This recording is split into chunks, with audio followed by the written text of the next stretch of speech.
Hi everybody and welcome to today's webinar, which is going to be all about pensions and trade unions and pensions. I'm joined by Jonathan Jeffries, who's a trade union education tutor at the College of North East London.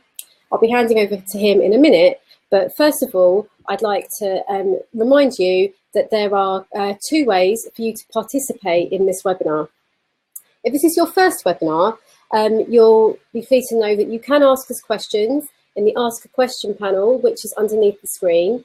And you can also chat with other people on the webinar in the chat panel at the side. If you post a question, we'll do our best to try and answer these after Jonathan has finished speaking. Okay, I'll just hand over to him now and we'll get on to learn all about pensions. Oh, brilliant. Thanks very much, Anna. Good afternoon and welcome. As Anna said, I'm a trade union tutor, and pensions is one of the areas that I teach. So hello to any reps that I might know that I forwarded the link to. Anyway, in terms of the brief and what I got asked to present, I got asked to basically run through some aspects of pensions in general, and with that, allow for some Q&A towards the end, as Anna mentioned.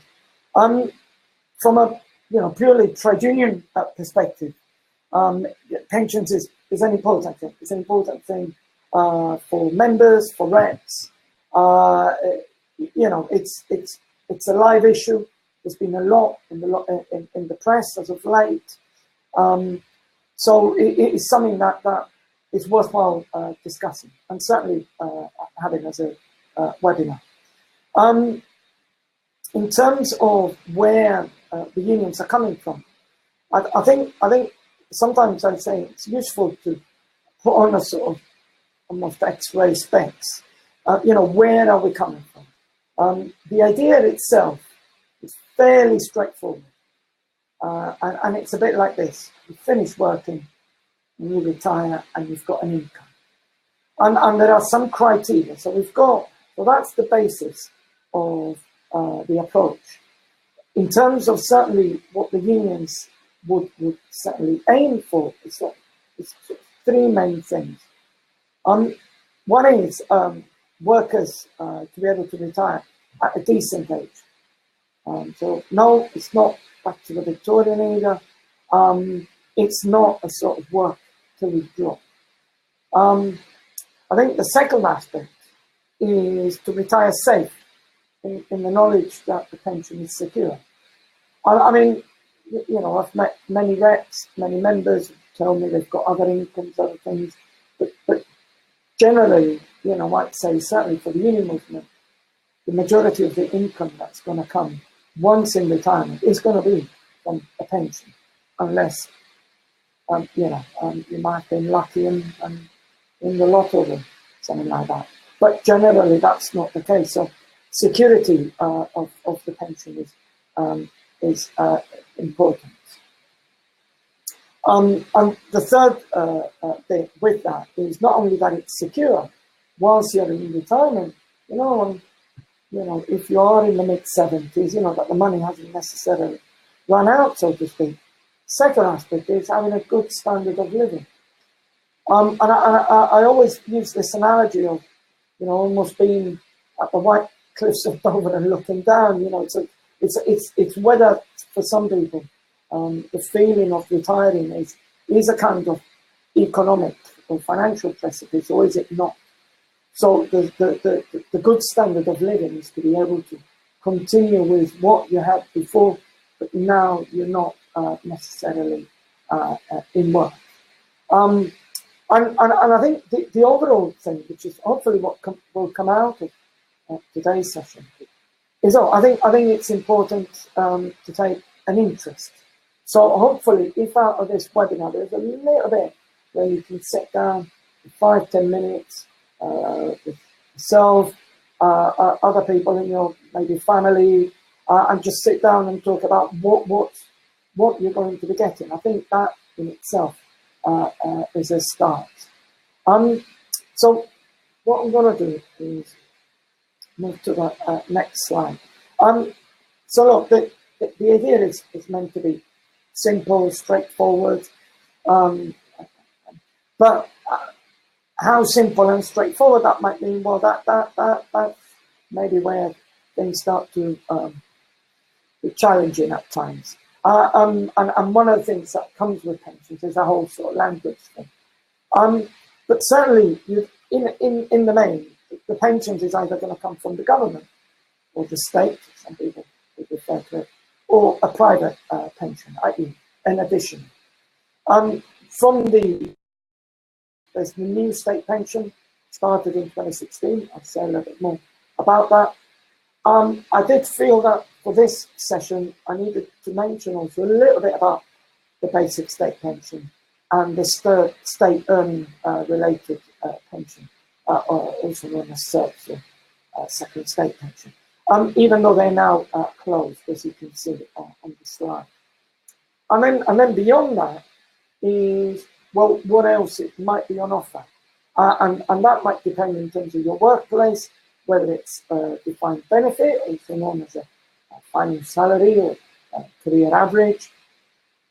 There's a defined contributions, also known as money purchase.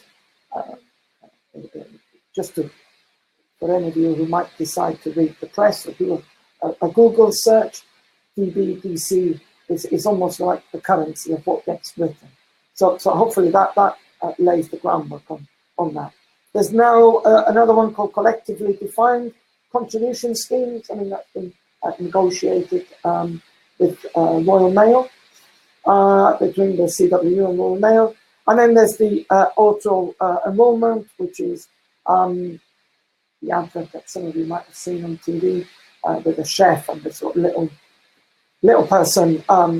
That's the sort of minimum that an employer would now have to provide overall. So that some of that stuff is what I'm going to cover. It gives you an idea about when we're talking about a straightforward idea about actually how do we get there. Well, then this is where my suggestion about taking a little bit of interest to find out, and that will go a long way, believe me. How much do I need to retire? You know what? So we've got the issue of trying to establish what pensions some of you might have, but the issue about how much will depend on circumstances, including, you know, it could be how many years you've worked, it could be about health, it could be about the type of job that you do. So if for some of you it's more of a manual job, you know, in terms of the effects of that, or not. Maybe it's to do with what part of the country, in terms of maybe even the income, etc. Maybe the type of occupation, which may determine the types of pensions. And I've put there quite blatantly as if you're female. One of the interesting things about pensions is that it's a bit of a long game. And in the end, what happens throughout your life, in effect, will determine what you might get at the end, at the point that you decide to retire. And particularly, it has to be said, for women, where there's been a traditional caring role, taking time off work when you're having children, or even taking care of elderly relatives. And I'm generalizing, but, you know, the picture is quite true. It means that, you know, for those women that have been in that situation, they will end up with potentially a lot less pension. And one interesting little fact that I just picked up at a TVC conference is that if you talk about the equal pay gap, what is not talked about is the pension gap. And the pension gap, rough estimate, is about double that of the equal pay gap. So to say that there's some work to be done in that area it has to. The other issue as well that I think is important is, well, so you're going to have the state, the government providing some part of your pension, and then the other through a private pension, whatever that might be. Ballpark figure in a kind of defined contribution scheme, you're going to need around just over £100,000 as a pot to give you, in effect, your income. And I did a sort of rough thing, looking up a calculator. And for that, at the moment, you get between £3,500 and £4,300 annually. So that's a ballpark figure. It is expected for newer, younger workers starting now, because there's the new rules around having to have an occupational pension, that they should or may, in theory, there's an expectation that they will end up with £125,000 to £150,000 pension tax, to then generate maybe around £5,000 pension annually. So maybe the other sort of lesson, I mean, I mentioned about the long game. If you start young, there's more time to build up. It becomes slightly harder. There's more difficult issues to maybe decide upon if you are making decisions around pensions at a later stage. But I hope that out of just going through this webinar, that taking the interest, having a look, making the phone calls, emailing the people, the relevant people, and I'll signpost you on a couple of places, that might give you a little bit of forewarning and at least a little bit of an opportunity to plan. And I think that's maybe the other important lesson out of this. So in terms of, if I run through some of the pension schemes available. So we got the new state pension. It will be, I'm currently valued, it will be as from next month, valued at £168.60 per week. It's flat rate, and what that means is that's what you get. So almost what you see is what you get, and that's what you're going to be getting. However, and this is where again I come back to needing to take a little bit of an interest in what you've paid into. You need 35 years of national insurance contributions to get the full amount. And then within that, you need a minimum of 10 years of national insurance contributions to get something. So between 10 and 35 years is what you're going to need. Interestingly, even if you reach the 35, you don't stop paying national insurance. That's partly to do because there's no national insurance pot. Something to raise with the politicians, no doubt. One of the other important aspects is, in me mentioning earlier about the standard of living, is that I mentioned it's flat rate, what you see is what you get, but it does go up every year. So it goes up in what they call the triple lock. So that's 2.5%, the average wages, or the consumer price index, whichever is the highest of the three. And that's important, when this becomes your income, when the price of goods go up, when you go down the supermarket, as we know, you want to at least feel that it is value for money.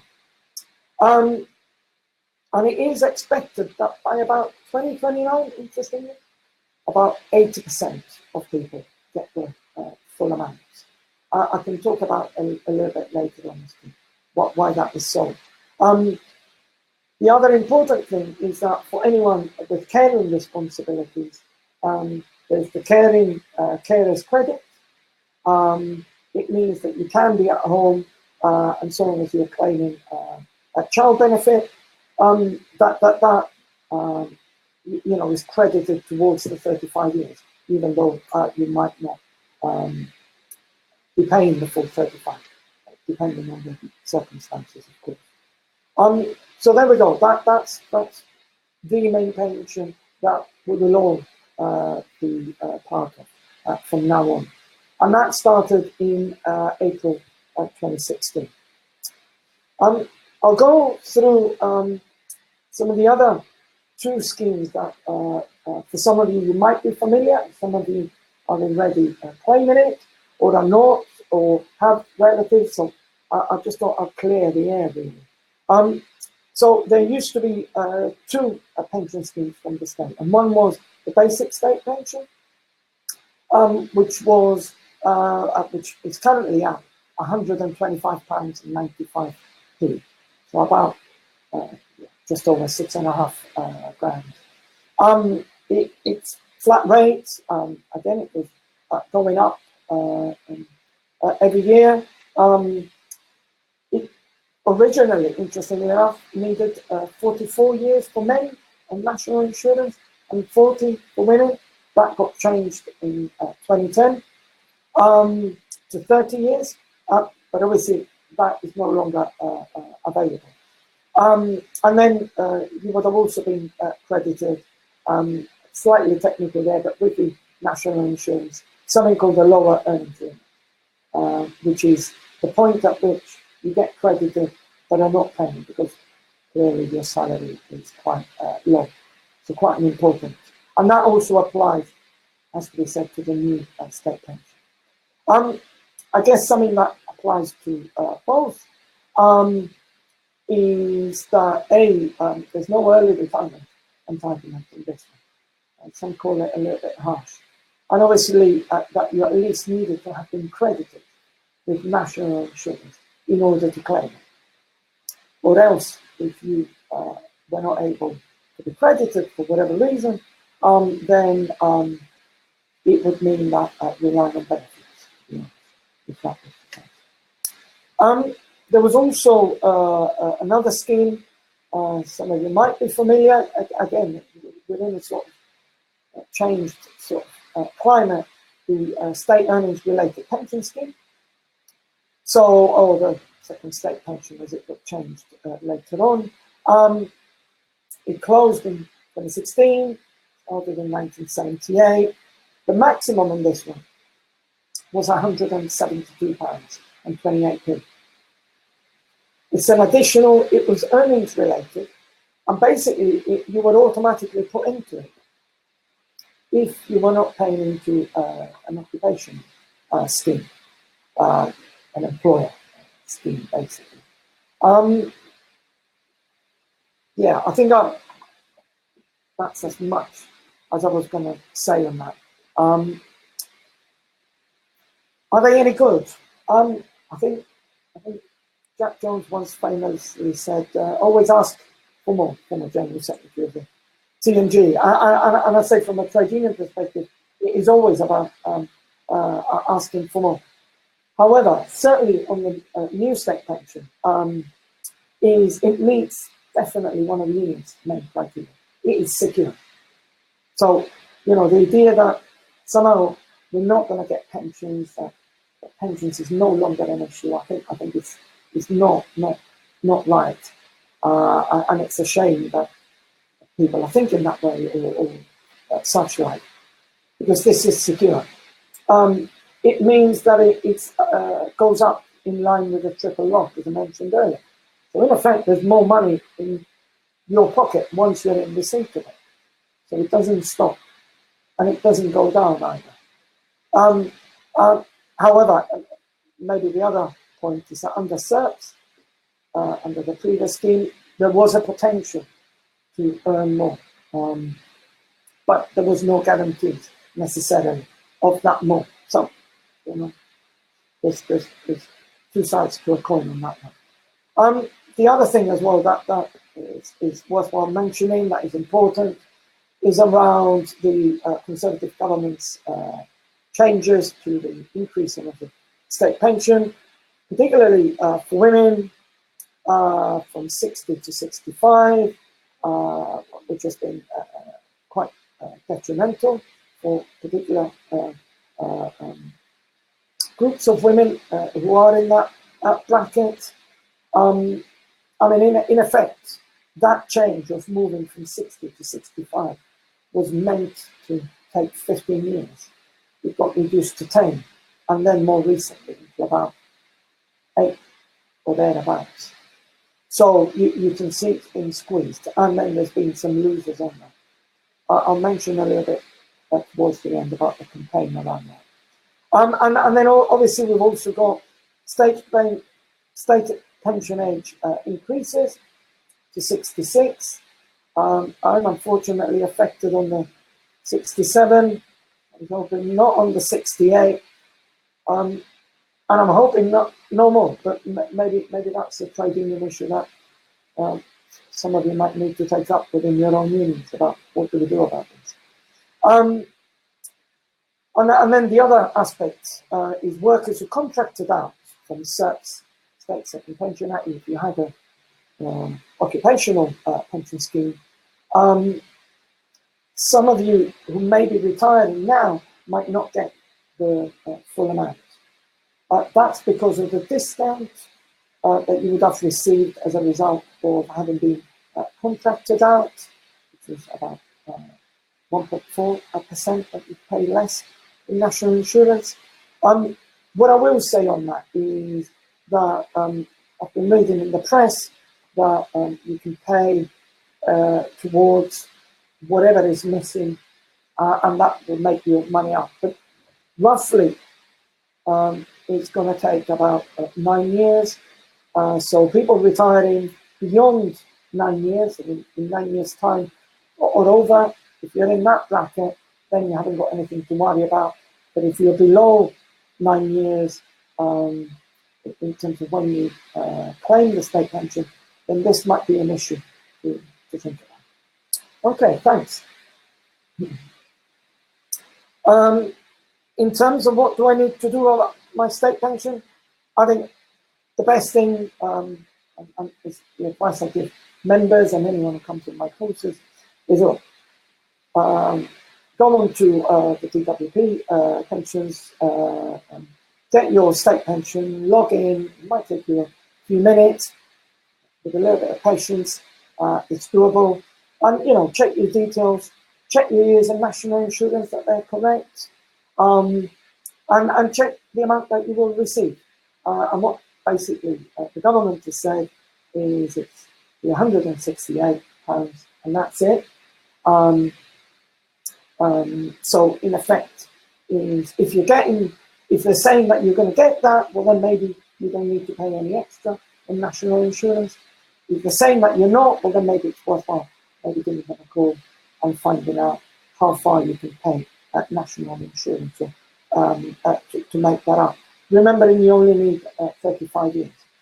There are some people within the transition. So if under the old scheme you would have had more than under the new one, what you'll get is, under the old scheme, you'll get that amount, I guess, until the new amount goes over, and then you'll get the new amount. So it's either or in one sense. But obviously, it'll be the form. Okay, I thought I'd go through some aspects around what I would call private pensions, i.e. not ones necessarily provided by the government, and roughly what that means, and maybe at the end a little bit of advice, and again, quite a general one. So normally one of the better ones is the occupational defined benefit pension scheme. Why is it important? Because you know roughly what you're going to get, and I'll come back to that in a second. So normally schemes set up by employers, paid via wages, that are tax-free contributions. I think that's worthwhile bearing in mind. Normally described as deferred pay, so you earn whilst you're paying. So that's they're known as finance salary, and some of them there's also a calculation, normally a fraction. So you can see there I've put a 1/60th or 1/80th. The way they would do it is, let's say, your final salary, divide your final salary by 60 or 80, and then multiplied by the years of contributions. Has to be said, the lower the fraction, the more pension, really. And then in some instances, there would also be automatic lump sum, sometimes 3 times the value of the pension, and then other benefits. So ill health, death in service, out of service. I mean, it varies, but generally those would have been some of the other benefits. Actually, it's more than just a pension, in effect. Actually, I should have said that, yeah, it's not only the final salary, but also you've got the career average, the evaluated pension schemes as well. But it's defined benefit because you know what you're gonna get. And again, coming back to the union aims in terms of that security and knowing. There's also a private pension scheme provided as a defined contribution scheme. Then there's money purchased normally through insurance or some other type of financial body. In effect, you know what's going in. You know if your employer's contributing, how much your contributions are tax-free. And it builds up a pot of money that in theory grows over the years. Hence what I said earlier. The younger you start, in one sense, the more time you've got to build up that little ball of money, so to speak. It's usually invested, and you know, traditionally you would then buy an annuity, which is where you would get a pension from. That's not strictly now the case if you want to do a pensions freedom, but maybe I'll cover it a little bit later on because there's some implications there. So with this one, you're not necessarily guaranteed what you're going to get, although typically, you know, in some instances, the money, the nearer to retirement, gets shifted to more safer types of investment like cash and bonds. And then there's another issue of charges. So the money's in with a financial institution, and they will charge you the pot. So that might be another thing to bear in mind. Similarly, there's the collectively defined contribution, which is something new. There's no real legislation for this. But certainly the CWU, Trade Union, Communication Workers Union, has established the Royal Mail, this scheme. It is about pooling everyone's money that belongs to that employer, and that might in the end provide more security than the previous defined contribution scheme. And that's the genuine ambition. We also have, I mean, referring back to the advert on the chef and the sidekick, so to speak, if you've watched it on TV. So there is now the auto-enrolment, which pretty much all employers have to now provide the occupational scheme. There's some minimum requirements. So your own particular employer's pension scheme may be better. I mean, hopefully, if it's negotiated with the union, then we hope that it would be. But if it is the minimum that your employer offers, roughly, you need to earn just over £6,000 in order to be able to contribute. You will be paying, particularly from next month, which is a couple of days' time, which is why I included it, 4%, employer 3%, and tax relief 1%. The pension pot is invested, no guarantees at the end, but again, it's about maybe where the money is put towards the nearer you reach retirement. You can nominate someone to receive your pension pot in case of death. Charges are capped, so management charges, etc., and contribution charges are capped. So again, in terms of keeping more of the money, as it were. Are private pensions any good? There's still about yeah, quite a few, 5.6 million workers active in defined benefit schemes, particularly in the public sector. I think in the private sector is about 1.5 million, thereabouts. But there have been instances, or many certainly in the last 10 years in particular, or just over, where defined benefit schemes, and some of you may have been party to this, closing to new members, etc. So that's been a particular sort of issue. But in some workplaces, they're still open, and mainly like in the public sector, and in some other, certainly from the railways, they are. Trade unions would certainly argue that defined benefit provides the security, or the best security out of the options that I mentioned. But that defined contribution schemes, means that at least the employer is contributing plus the tax-free element to it. So, so for some of you, it may be falling in either camp. What should you do next? Just ballpark figure again about what I was saying about taking an interest. Certainly in a defined benefit scheme, look, make sure your personal details are correct, including home address. If they need to write to you, you move house, you move employer, for example. Check salary details, because as I mentioned earlier, it will be calculated on your salary. Then it's important that they've got that. Check family details if there are particular benefits. Certainly, one of the things I've done with my members is I remind them about doing their nomination form. So if something were to happen to them, because they've completed their nomination form and nominated someone, that someone has got peace of mind, but there might be some financial help if something were to happen to that particular union member, let's say. So we're worth looking at some of the benefits on offer through your DB scheme.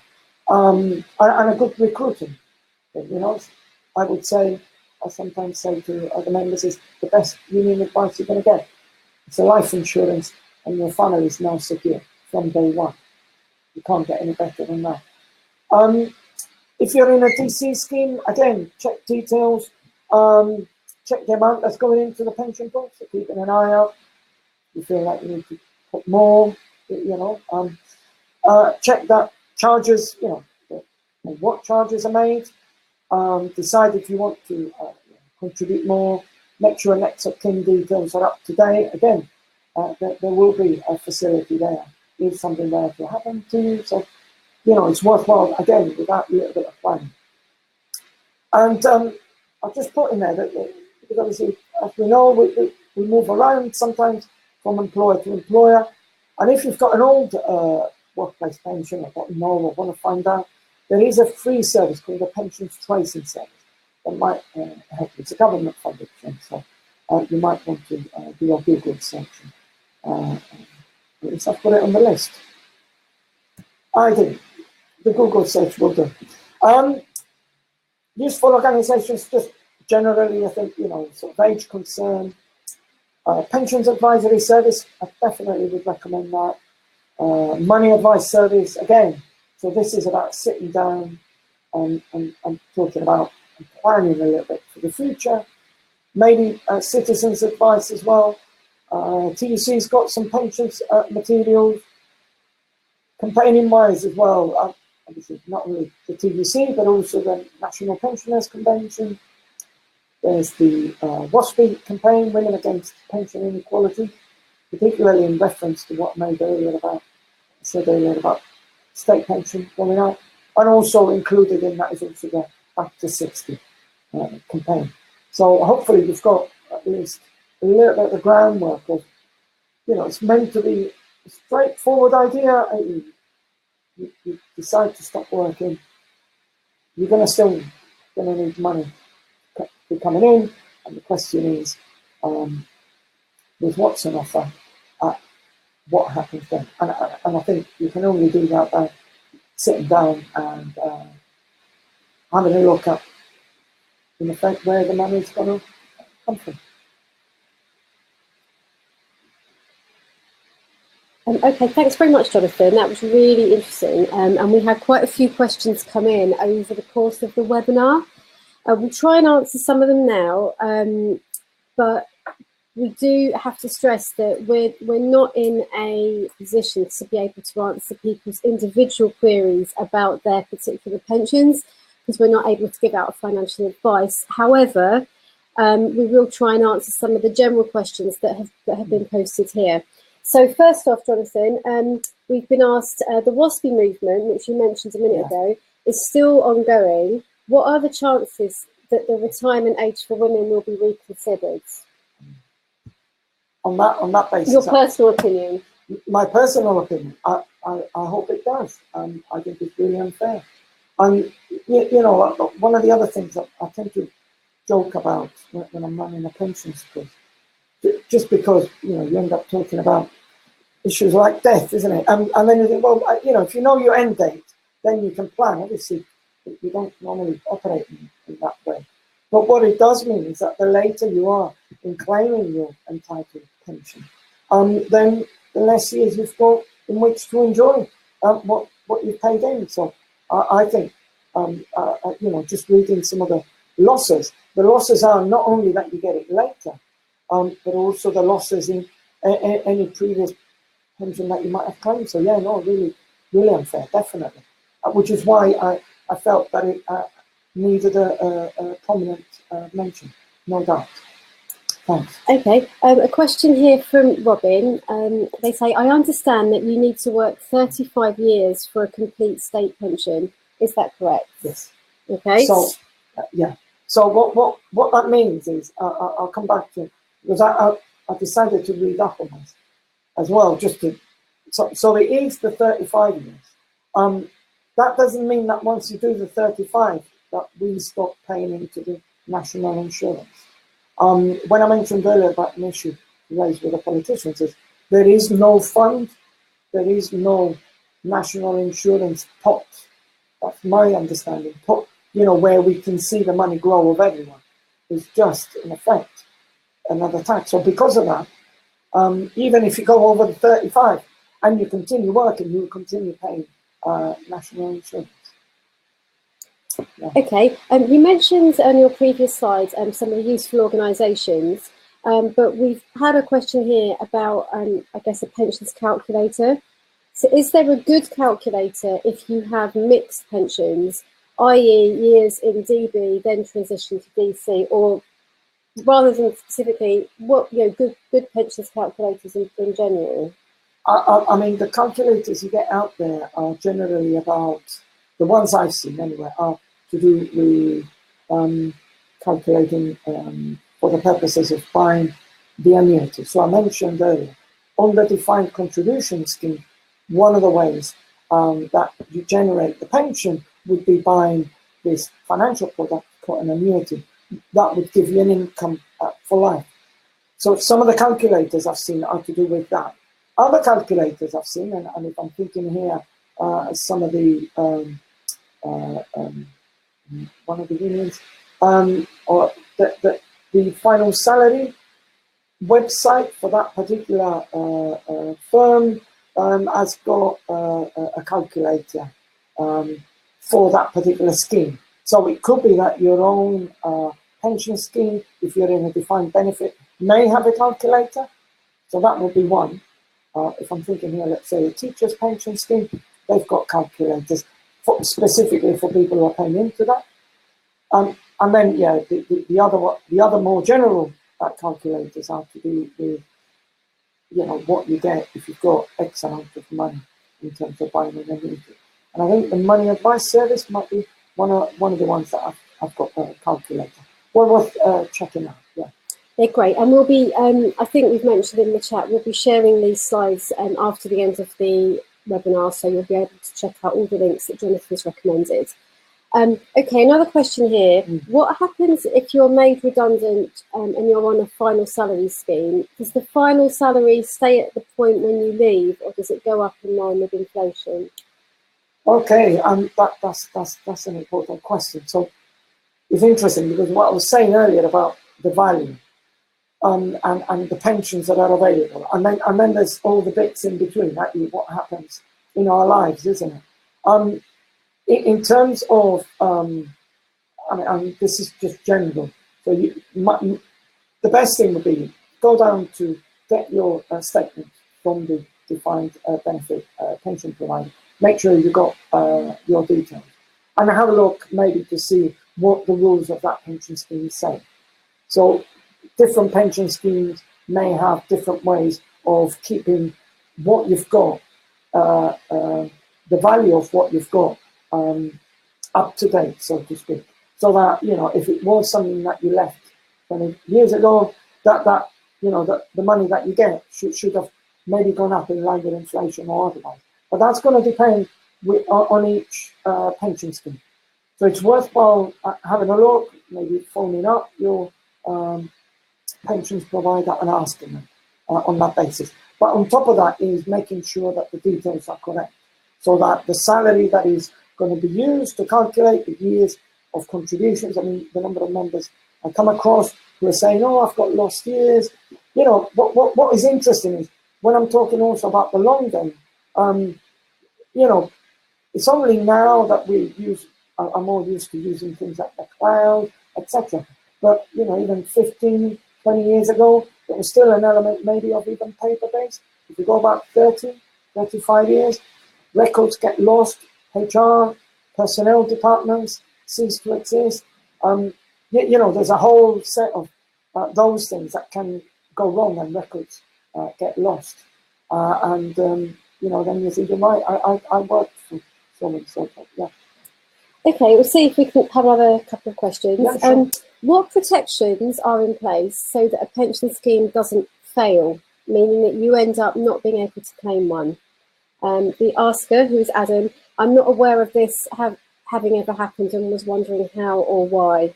Okay, so out of the union campaign in, if I remember rightly, was it by the mid-noughties, the Pension Protection Fund came about. So what that meant is that certainly for defined benefit schemes in the private sector would pay an amount into this fund, and if your fund were to go, or your employer were to go under, that I think it's about 80%, you would get about 80% of your pension scheme. Prior to that, there was nothing. So it was quite a big campaign to try and make sure that at least there was some safeguards. For the defined contributions, I don't think there is. Hence what I was saying about, you know, it can go up or down, and it's to do with the investments. Okay, one final question.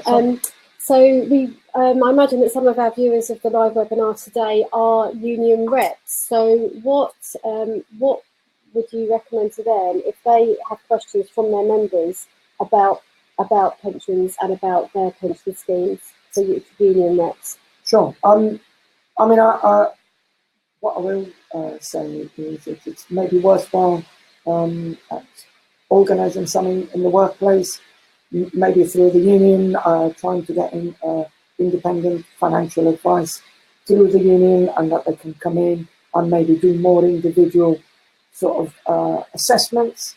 I know that's been done in many workplaces, particularly in preparation for any retirement that might be due.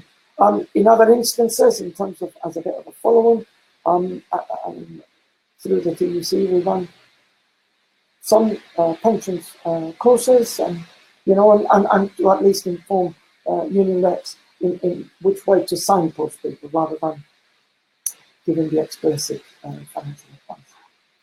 Okay, well, thank you very much, Jonathan. I'm sure everyone will agree. It's been a really interesting webinar about lots of pensions advice and lots of information about where we can find out more.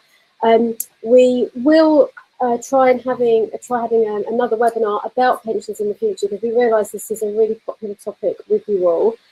However, at the moment, we want you to think about tuning in for our next webinar, which is on Thursday, the 25th of April at 2 p.m. It's about menopause in the workplace. So this will be our second webinar about this issue. We had one before, but the second in the series of the menopause webinars. So please do sign up. You can subscribe to receive alerts about our webinars on the Tees Education website. So check back there, and we'll see you again soon for another webinar. Thank you. Thanks.